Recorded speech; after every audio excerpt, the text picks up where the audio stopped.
Hey everybody, this is Perch, and here's a viewer question. Perch, do you think that the Snyderverse will ever fully be restored over at Warner Brothers? It feels like a lot of people are very behind Snyder and his projects. The fan base is there. I don't know why Warner Brothers doesn't just submit and restore the Snyderverse. Hashtag restore the Snyderverse. A hashtag in the mail doesn't have any point to it. Just for what it's worth. For future, I don't know. Whatever. You can do what you like, I suppose. Good question. Tricky question. So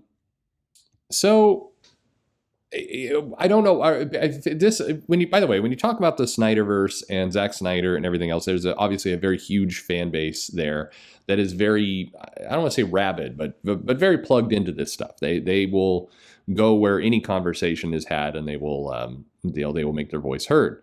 In many cases, it's a little bit hard, I think, for companies to fully understand. Are we talking about 100 people, 1,000 people, 100,000 people? Like how much? There's a lot of volume here, but are there a lot of people there? There's obviously a good amount of people, but I think that's been one of the tricks of trying to understand that I think Warner has struggled with a little bit is they're not clear how many exact people they're talking to. There's enough belief that there are bots and there are people with multiple accounts, and so there's a lot of noise, but hard to tell amount of people. So I'll say this on the offset, because if you talk about these topics, you definitely get dogpiled by people. This is one of the ones that it's like saying Candyman into the mirror 3 times. I'm sure I'll get some Snyderverse people here with this one. They don't find your videos right away, though, by the way. It usually takes a week or two, and then suddenly I see a bunch of comments come in when I mention something Snyderverse related. It's like there's a delayed reaction. My personal view, if I'm guessing, if I'm predicting, if I'm putting money down on which way it's going to go, no, I don't think Warner is going to restore the Snyderverse or really touch on this again. I think we're going to get a couple of years of kind of bumpy movies kind of scattered here and there. And then I think it's eventually somebody will come around with a new vision and kind of start a lot of this stuff over again. That said, I think you've got Black Adam and you have this new Patterson Batman film, which in theory could fit into a Snyderverse kind of bigger overall plan. So I mean, I don't think what they're doing right now is completely against it. I think it can still be tied together in some kind of grand plan. But the more years that go by, the more movies kind of trickle out. And it's hard to say with the Discovery purchase and kind of how all that merges together. It's going to be tricky to understand kind of where that all goes. But my personal opinion, if I'm a betting man, I would say that no, they're going to continue to distance themselves further and further and further from it until there's some new vision that comes out. They try and do a couple movies with it. It either catches or it doesn't, and then it moves on from there. But now, if you're talking about what I think would be a good idea, I struggle with this because I'll give you the pro and con on the Snyderverse. For DC and the characters and the properties, this would be the con for continuing the Snyderverse. The Snyderverse is more, I would say, dark and gritty. Exactly. I think a lot of people make that comment about Snyder, and I don't think it's necessarily accurate. I think that he has, there's a darker kind of way that he films things. So from a visual perspective, things look a little darker, a little bit more monotone. I've seen the clips where people insert color into these movies, and I generally like the color. I am one of those people who likes the red trunks on Superman. I think it looks better that he does that. But regardless of all that, the tone of the movies, they're dark, but they're not like Christopher Nolan dark, if that makes any sense. They're still... and it's hard when obviously in the Snyderverse, you've had Superman snapping people's necks and other things. So, I mean, clearly it is dark, but it's dark in a summer blockbuster movie kind of dark way, if that makes any sense. But if your goal as, Warner and DC in general is to attract kids, and this is one of those areas where, over at Marvel in the MCU, they do a little bit better job. Well, not a little bit better, much better job, honestly, of being able to portray a product that kind of works for kids and works for adults at the same time.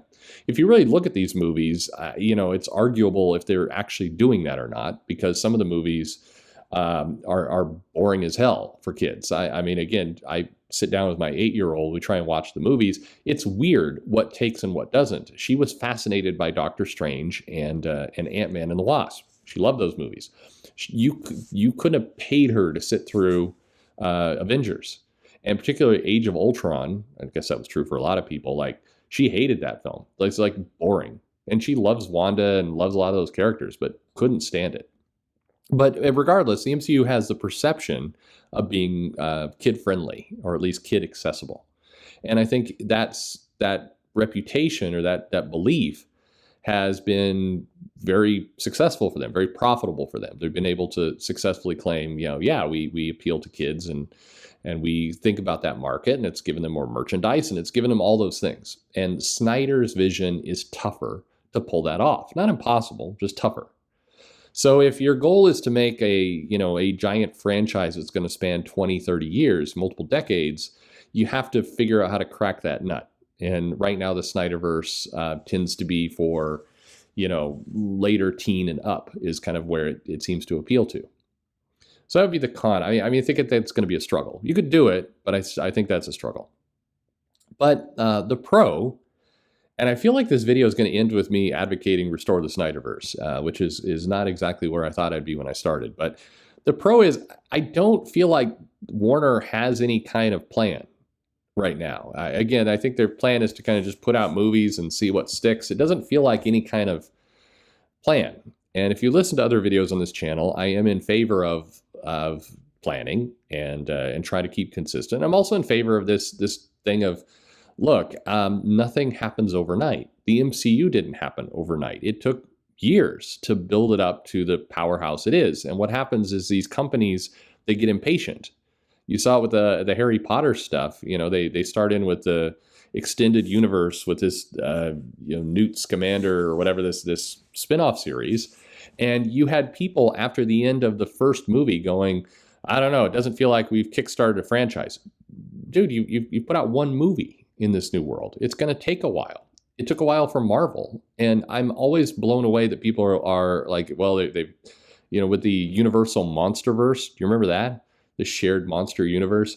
It's like they're like they put one movie out, maybe two movies out, and they're like, it's not working. It's like, you do realize that with the MCU, it took them like 8 to 10 movies before anyone was even talking about how it was really rolling along.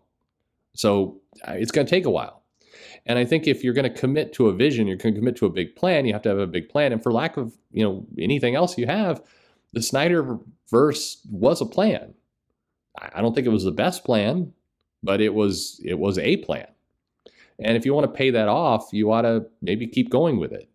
Look, if I'm looking at this right now, and again, I have mixed feelings about a lot of the Snyder films. I don't think they're amazing. Now, Justice League, by all accounts, is being seen as a success.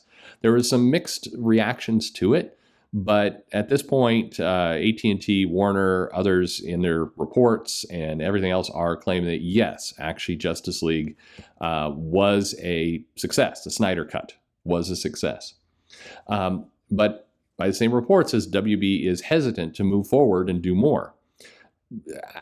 Okay, but then what? I mean, again, what is the plan then? If we were going to do something else, do what? I think that if I was Warner at this point, I'd look at the live action films and I'd probably say, all right, we're going to accept this as canon. We're going to accept this, the Snyderverse, as kind of a direction. Doesn't mean everything has to strictly adhere to it. You can still do Black Adam and other films that kind of can loosely tie in. We're going to make sure there's very loose tie-ins like the MCU did. And but we're not going to walk away from it. We're going to embrace it. Doesn't mean every film is going to be directed by Zach Snyder. Doesn't mean that everything has to adhere to that. Just in the same way that Joss Whedon was seen as an architect for the MCU for a period of time, and clearly we saw what happened there. So you can have him involved and you can have him do things, but you can then move on and do your other projects and keep the same universe alive. And that's what I think they should do.